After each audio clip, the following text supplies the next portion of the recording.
যদি আপনি এই তিনটি কাজ করতে পারেন তাহলে আপনার বিভিন্ন জীবনে আপনার বিভিন্নভাবে অবশ্যই উন্নতি ঘটবে। যেমন হচ্ছে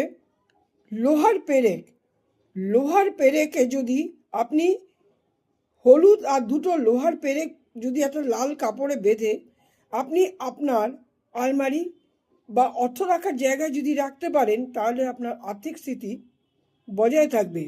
এবার লোহার পেরেক ও দুটো হলুদ যদি আপনি দরজার ওপরে রাখতে পারেন লাল কাপড়ে বেঁধে, তাহলে আপনার বাড়ি থেকে নেগেটিভ এনার্জি দূর হবে, পজিটিভ এনার্জি আপনার ঘরে অবশ্যই থাকবে। কালো কাপড়ে দুটো গাঁট হলুদ আর দুটো পেরেক যদি বেঁধে আপনি কালো কাপড়ে বেঁধে এটা দিনের বেলা 12টা থেকে 1টা-2টোর মধ্যে যদি আপনি রাখতে পারেন, বট গাছের নিচে কোনো জায়গায় রেখে আসতে পারেন।